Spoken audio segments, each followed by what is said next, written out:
It's another beautiful moment on Lagos Television. This is TECHBRIDGE. My name is Toyin Lagoke. TECHBRIDGE is a program that enables you, that empowers you.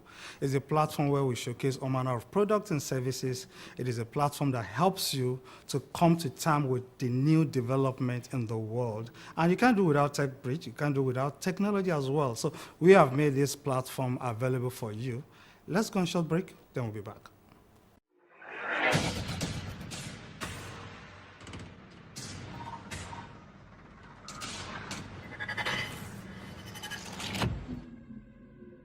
Hello everyone, I'm Inyo Bongudo, a tech clarity coach. Keep watching TECHBRIDGE on Lagos TV. Hi, my name is Confidence Davely. I'm an ethical hacker. Keep watching TECHBRIDGE on Lagos Television. Hello, my name is Sami Damilola. This is TECHBRIDGE on the Lagos State Television. I want to tell you, you want to learn anything about technology, you want to know how to use technology to enhance your business, make sales, reach people. TECHBRIDGE is that program you always have to look for. 1:30 p.m. every Tuesday. See you there.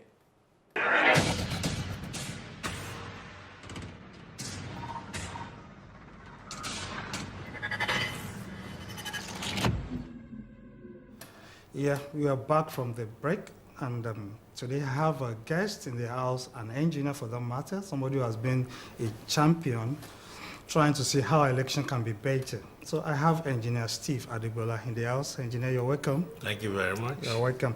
So now we are in the election period, and we know Nigeria election is always funny in one way or the other, but we are looking at e-voting because e-voting has been trending. People have been calling for us to do e-voting. Officials at INEC are actually looking at how they can use e-voting as well. But we know this Nigeria. What is e-voting all about? Well, e-voting is an ability to vote at your convenience. Anything electronic, excuse me, anything electronic is an attempt to replace the traditional way of voting, right? And do that at your convenience. Now, what you'll be looking at is how do you manage privacy, because voting is all about privacy and convenience. We know anything on the internet is open to all sorts of malware. So these are the challenges of e-voting. It's a good process, and it's also very important to know the history. I think in 2010 in the United States, it was tried, and it was a massive failure. Wow. Because it took only 36 hours for University of Michigan to break through that system that was used for the vote. But subsequently, we know they had to develop it, and some section of the world are, using e-voting. I wouldn't know if it's too early to think about that in Africa when we're still trying to perfect the regular, traditional way of voting. That's great. My concern is the world is moving towards technology, and I don't want to use, there will always be a teething problem. For example, when you deploy a system or a solution or a particular applications, there will be a kind of teething problem. I think that is what was experienced then, because from what you said, that means after a while, they were better. Now, but for Nigeria, can we move away from traditional voting now that we're talking about all manner of technology? We're talking about Web 3.0, blockchain technology, we're talking about good artificial intelligence. Is it possible for the nation, Nigeria, to have e-voting? Well, it's a yes or no answer. It's going to be a mix of the two. It will always be. We can move into e-voting. A section of the country, of course, can do that. We can practice that maybe within the elites or possibly the diaspora, because those are the ones that have been clamoring for an ability to vote without necessarily coming over here. So that's a yes, we can have that. But the truth of the matter is, if you see our system, even in the transition to this IT, we're always lagging behind. So there's some level of perfection we need to have in place, protection of our own systems to make sure they're not hacked. Example, I hear the NIN portal has been down for a while. So you can imagine if we have a voting going on and the system is down. So these are the areas we need to, perfect before we can completely a move. But in my opinion, there has to be an hybrid of the traditional way of voting and an electronics way of voting. Well, to me, on one side, technology is borderless, so people outside the country will love such. Also, technology actually brings about efficiency and effectiveness. So I think for off-season elections, like maybe local government or state government election, gubernatorial elections, maybe we can try that, and then on general election now we can now implement in full scale. So I know it's something that is about to happen because some people are doing polling, like you are trying to do polling. Yes. So what is this polling all about? Because when you see candidates, a manner of candidates, and people are trying to guess who will be the candidate or the winner, what is polling system all about?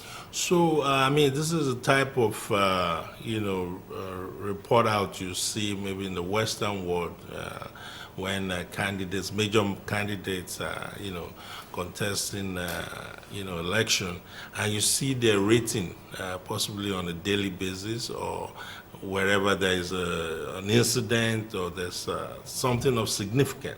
So you see how they rate, are compared to themselves. So that's what we're bringing to, to Nigeria, ability to be able to rate those people. And independently, I see some groups might, start cooking up figures to say the candidate is, polling higher than the rest. This has to be worked with the INEC to make sure it's independent enough. And you have to cut through a lot of demography. You don't have to do that section of the country, knowing that our politics today is still regional.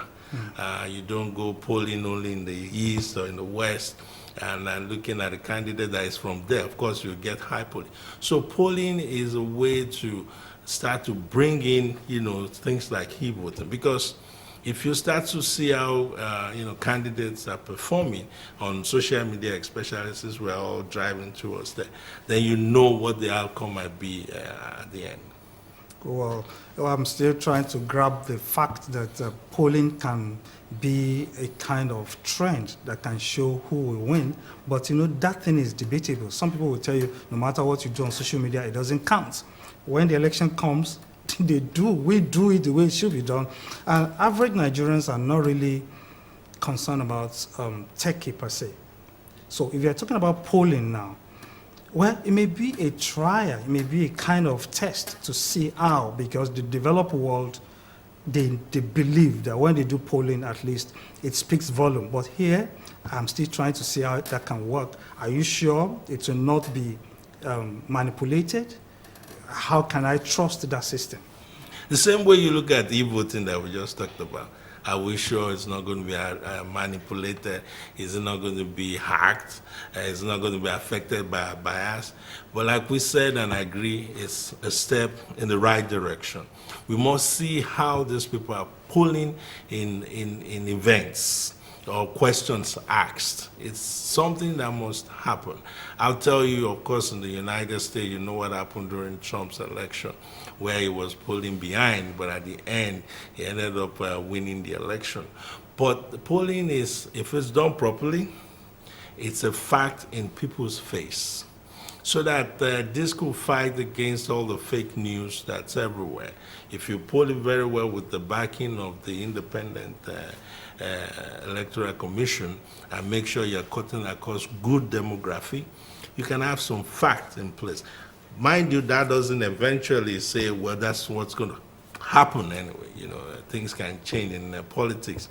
I understand few minutes means a big deal, so things can change. But at least you have some facts on people's face, staring at them. Great. For polling system, a miniature of e-voting, if I can use that word. That's what I'm thinking.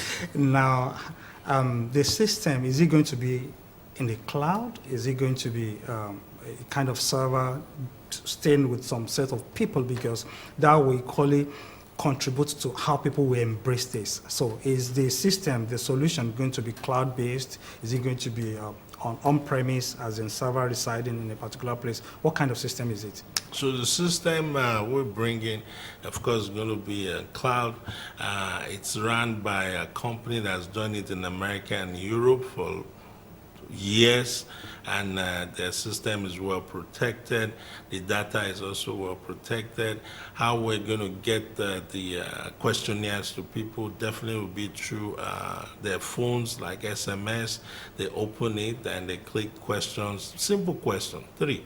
Not too many, but making sure that those questionnaires cut across the right demography as you're pulling. So as you accumulate those data, you make sure that they're not where people can just go there and hack it. And to further emphasize the fact that this company has done it for years, outside the country, so they're pretty aware of the security system required to make sure this is not disturbed in any form or fashion. Great. So for e-polling, for e-voting, there are two different things. For example, for end user, for voters now, you need to have your PVC. Correct. Now, so I want to separate the e-voting from polling system. For polling system, I want to believe I can just vote through an app using my smartphones. I don't need to have any other requirement, or is there any requirement? Not at all. Okay, Your good. smartphone and your internet. And your internet data. Yes. Now, when it comes to e-voting itself, which is being controlled or managed by a regulatory body called INEC, Yes. I mean, how can I benchmark e-voting, then polling system? What are the requirements for the end users?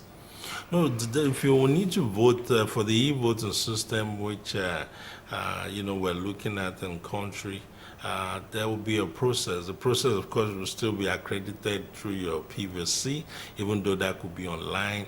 There will be a system to confirm that you're really a registered voter and you're qualified to vote.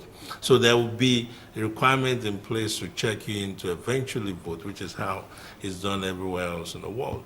But for the polling system, as you get the test, you've already been qualified, meaning you're in the demography that wants to be captured for that questionnaire. So as you get it, makes you qualified to do your voting, and the polls will be reported. So that's the delineation between the two. For e-voting, there's still a process of accreditation because anybody can go into e-voting depending on how it's set up. Whereas for polling, as you get it, you're already qualified to poll.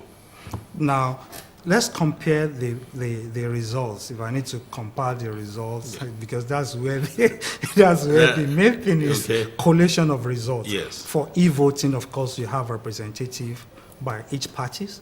Then by each party, then you have representative of INEC. Then you equally have people that are watching.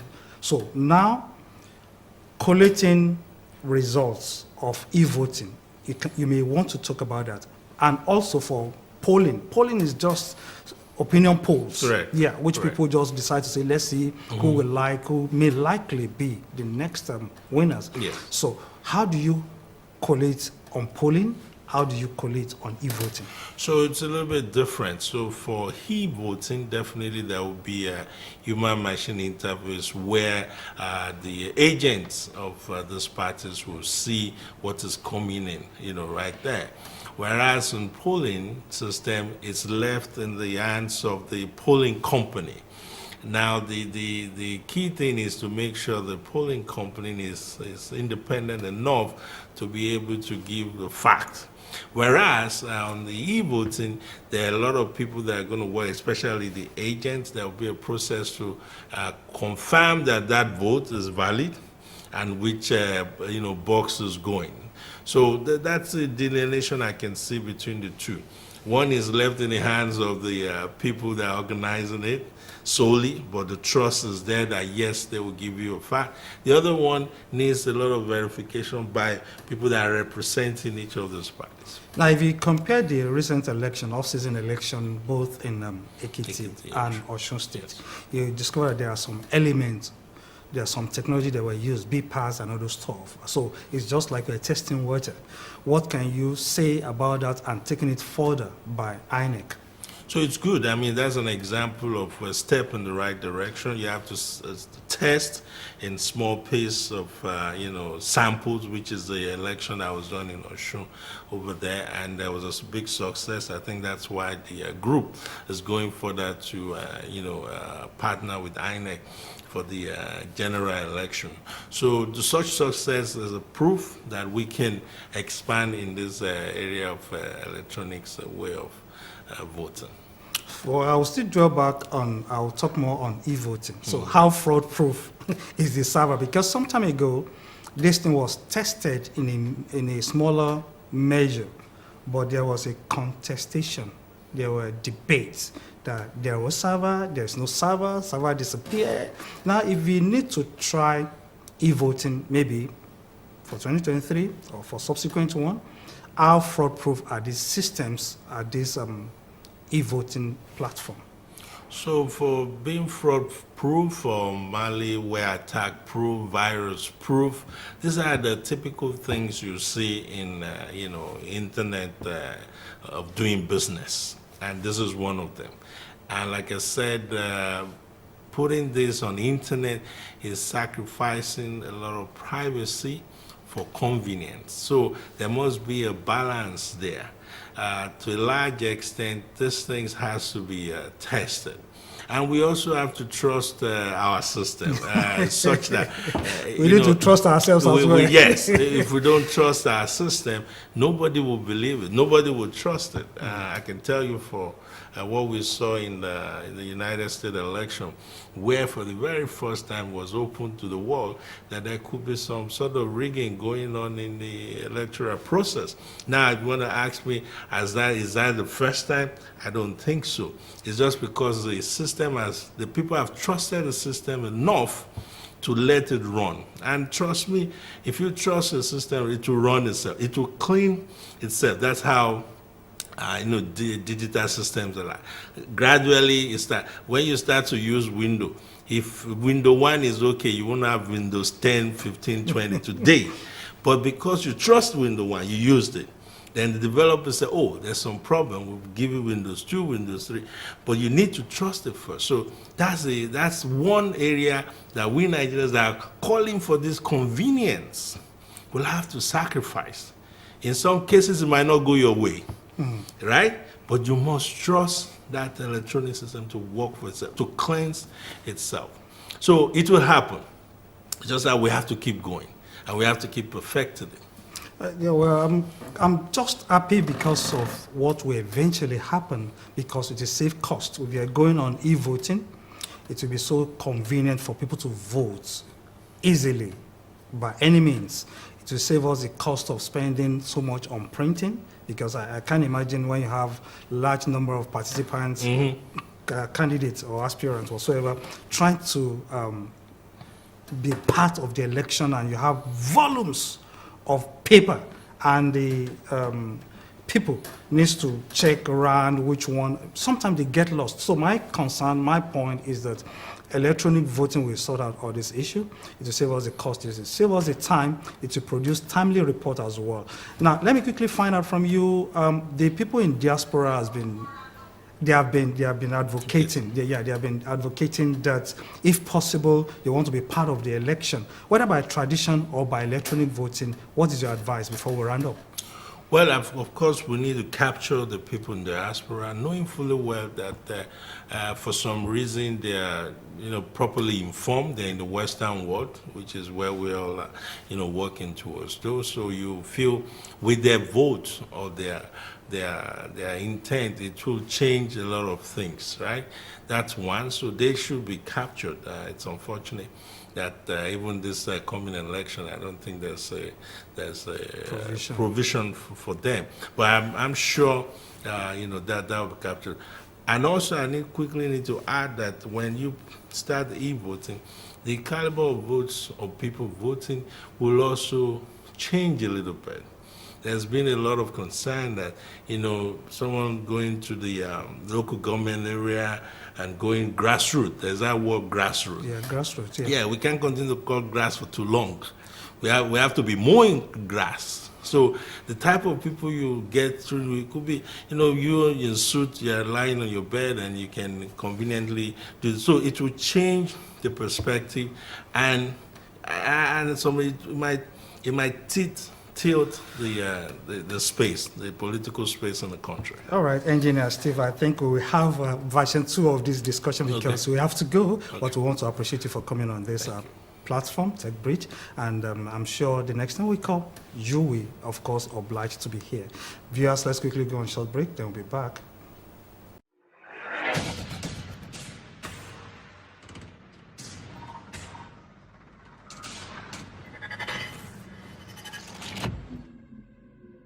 Hello, my name is Sami Daminola. This is TechBridge on the Lagos State Television. I want to tell you, you want to learn anything about technology, you want to know how to use technology to enhance your business, make sales, reach people, TechBridge is that program you always have to look for. 1:30 p.m. every Tuesday. See you there. Hello everyone, I'm Inya Bongudo, a tech clarity coach. Keep watching TechBridge on Lagos TV.